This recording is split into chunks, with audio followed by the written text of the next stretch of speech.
Somewhere on the ocean, three pirates gloat over some loot they just acquired for their captain. They spot a lone boat in the distance, and upon approach, they find the orange-haired girl collapsed on his deck. She tells them she is thirsty and offers them her treasure if they'd help her. They agree to this and go to inspect the chest, but find that it's a trick. She sees the opportunity to climb aboard their boat and then steal their treasure. She then looks up at the sky and tells them bad weather is coming, and this causes them to sink. Meanwhile, Luffy and Zoro are lost at sea.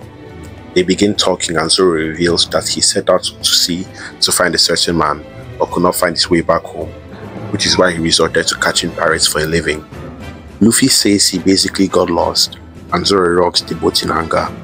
This causes Luffy's heart to fly off, and as he floats through the air, Luffy begins to have flashbacks about the person who gave him the hat, Shanks. Shanks was a pirate who Luffy looked up to as a kid. He always asked to be taken on adventures, but Shanks and his crew always made fun of him. One fateful day, a band of bandits show up at the bar Shanks and his crew hung out at. Their leader asks for some beer, but the bartender, Makino, says there's none left. Shanks apologizes for drinking the place dry and offers the bandits a bottle, but he breaks it, saying the bottle was not even enough for a bedtime drink. He brags about his 8 million berry bounty and trashes the bar before leaving.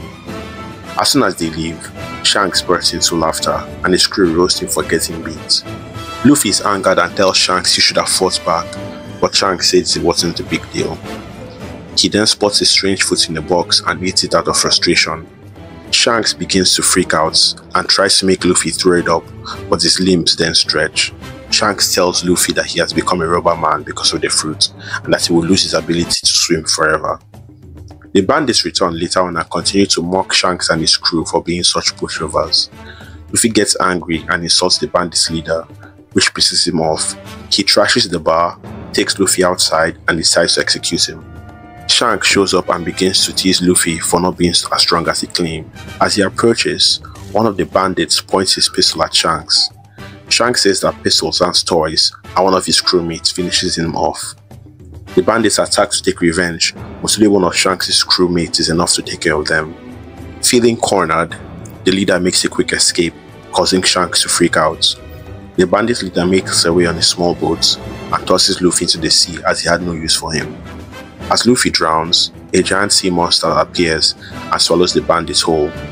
The monster lunges at Luffy, but Shanks swoops in and saves him. He glares at the monster and this causes it to be so scared, it turns around and flees.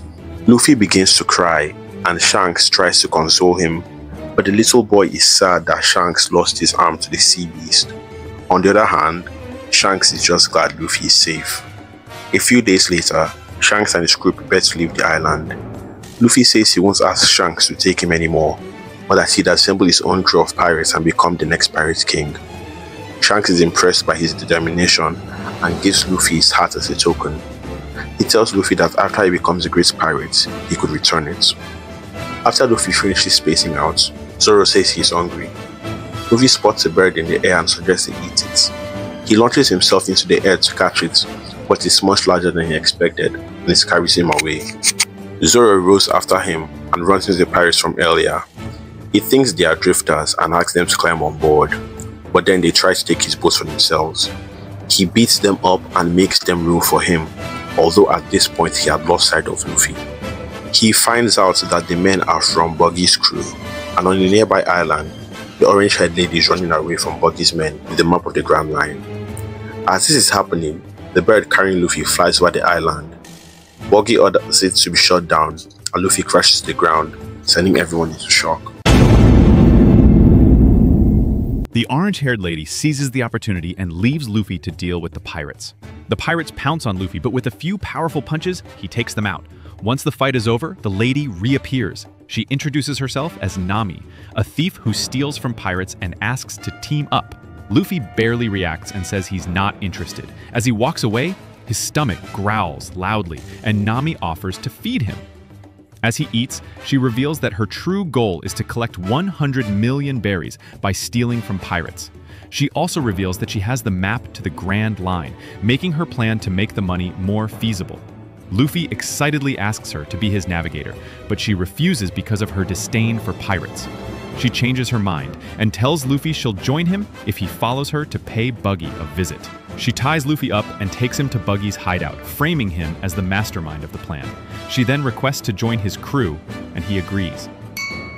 To celebrate, the pirates cage Luffy and Buggy announces a grand party for their newest member. As the festivities begin, Buggy decides to commission the party by launching his special cannon, Buggy Ball. A goon lights the match, and in an instant, a section of the town is leveled. To make things more fun, Buggy orders Nami to prove her loyalty by firing a Buggy Ball at Luffy. She is handed the matchstick, but she hesitates, her hands trembling. Noticing this, a pirate grabs the match to light it himself. Without thinking, Nami strikes him down with her staff. She refuses to take a life. Buggy, enraged, orders his men to take her out. The pirates charge at Nami, but she barely has time to react. Her focus is on the already lit cannon. She runs towards it, desperate to put it out before it fires. Just as the match cord is nearly burnt through, she uses her palms to extinguish the flames, but in her distraction, she forgets about the pirates from earlier. They close in on her, but are quickly stopped by Zoro. Buggy grins at the sight of the swordsman and he challenges him to a duel. Zoro agrees, and as Buggy attacks, he slashes straight through his foe, cutting him into pieces. Zoro thinks he's won and lets his guard down, but Buggy's severed hand grabs a dagger and stabs him in the back. As Zoro stumbles, Buggy reattaches his body, explaining he ate the Chop Chop devil fruit and can never be defeated by a blade. Luffy orders Zoro to get up. Zoro clashes with Buggy and slices through him. He then uses the opportunity to cannon towards Buggy and his pirates. Nami immediately lights the fuse, and the cannon goes off. As the dust clears, Zoro uses the last of his strength to move Luffy away from the danger. Nami is shocked by how far Zoro is willing to protect Luffy.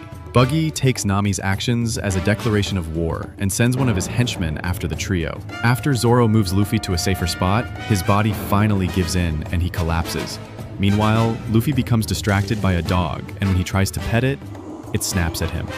At that moment, Nami appears and tosses Luffy the key to his cage, her way of evening the score. However, before he can use it, the dog swallows the key, causing Luffy to go ballistic. An elderly man who happens to be the mayor of the town soon arrives and tells Luffy to stop bothering his dog Chushu.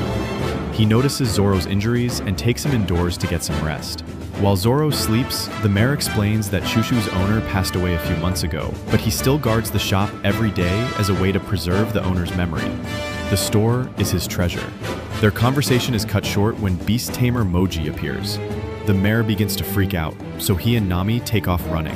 Moji demands to know where Zoro is, but Luffy refuses to say. In response, Moji orders his beast, Richie, to finish Luffy off. Richie's attack is so powerful, it breaks the cage, and a second hit sends him flying. When the dust settles, Nami and the mayor are shocked to see Luffy still alive, but Luffy runs off to protect Zoro. Meanwhile, Chushu maintains his guard over the store, but Richie wants the food in the pet store. The dog refuses to back down, and no matter how fiercely Richie attacks, Chushu keeps pushing forward.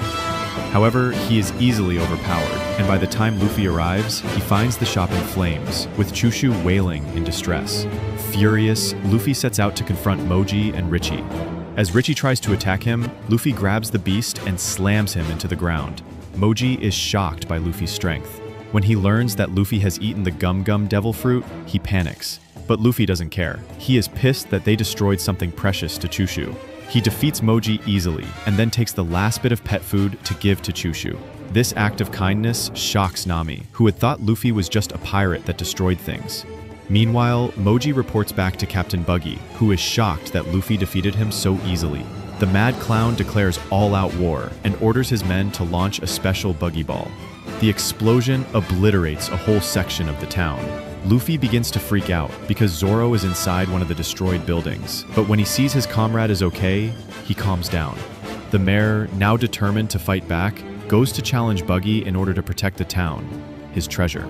Buggy grabs him by the neck and threatens to end his life, but Luffy quickly swoops in. He returned to finally defeat Captain Buggy, just as he promised. The mayor asks Luffy to back off, as his fight with Buggy was personal, but Luffy knocks him out without a word. Nami is shocked and scolds Luffy, but Zoro says that this was for his safety, as Buggy would have easily killed him. Luffy begins to instigate Buggy, so he orders his men to attack with a Buggy Ball. Nami and Zoro start to freak out, but Luffy inflates himself like a balloon and sends the cannon back, wiping out the enemy crew. Buggy is shocked by the turn of events, and Moji explains that they should be careful as Luffy also has a devil fruit ability. Kabaji, another one of Buggy's men, emerges from the rubble after using Richie as a shield. He asks his captain to let him fight Luffy and his crew, and Buggy agrees. Luffy preppers to fight, but Zoro tells him to stand down. Nami and Luffy try to tell him to rest because of his injuries, but he doesn't take their advice. Kabaji takes advantage of this handicap and beats Zoro to a pulp. Nami can't stand to see this and announces that she's going to steal some treasure and leave, but says they can team up if they meet in the future. Nami ends up finding Buggy's loot, but she runs into a guard. She manages to outwit him and knock him out, allowing her to get a key to the chest with the map to the Grand Line. She hauls the treasure out and begins watching the battles from a safe distance. Zoro finally gets serious with his own battle and finishes Kabaji off with his three-sword style. He then goes to sleep, leaving Luffy to deal with Captain Buggy. Luffy and Buggy square off. Buggy becomes even angrier as seeing Luffy's hat reminded him of a red-haired pirate. Luffy realizes he's talking about Shanks and tries to get more information, but Buggy refuses, prompting Luffy to threaten to beat the answer out of him. During their fight, Buggy scratches Luffy's hat, sending him into a rage. Seeing this reaction, Buggy purposefully aims for the hat, damaging it even more. He says that despite their past as pirates in training, as comrades, he hates Shanks. Luffy, now even more furious, attacks Buggy and demands to know what happened between him and Shanks and where he could find him. Buggy vows never to forgive Shanks as he recalls their time as pirate trainees. During one of their raids on a pirate ship, Buggy finds a treasure map, which he secretly hides for himself. Later that night, he and Shanks have a conversation about their future as pirates. Shanks reveals that their crew had found a devil fruit on the ship they raided earlier. These fruits gives whoever eats them incredible powers, but in return they are cursed by the sea and can never swim again. He then mentions that those fruits could easily sell for 100 million berries, and immediately Buggy hatches a plan. He volunteers to eat the fruit the next day, but nothing happens. This disappoints his crewmates as some of them didn't even think devil fruits were real anyways. However, this was part of his plan. He had eaten a fake fruit and planned to sell the devil fruit and the treasure from the map to start his own crew. However, as he formulated this plan, Shanks startled him, causing him to accidentally swallow the real devil fruit. As he scolded Shanks, the real map fell into the water and so he jumped after it.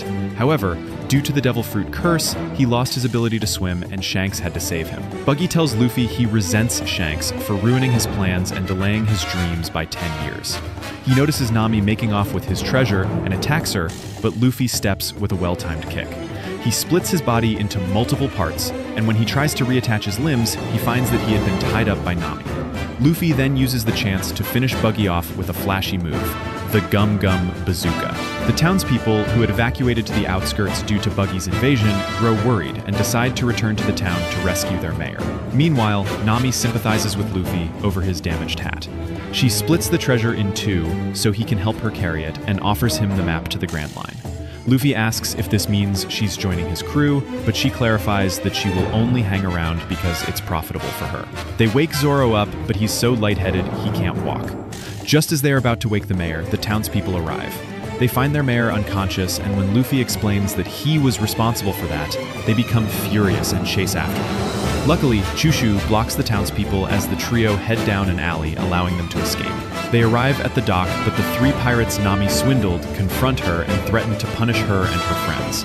But the moment they see Zoro's face, they immediately back off. Meanwhile, the mayor wakes up and runs after them, tearfully thanking them as they sail away. Nami becomes furious when she finds out Luffy left one of the treasure bags behind to help the citizens rebuild their town, and she tries to drown him. Zoro is now pleased they have a navigator,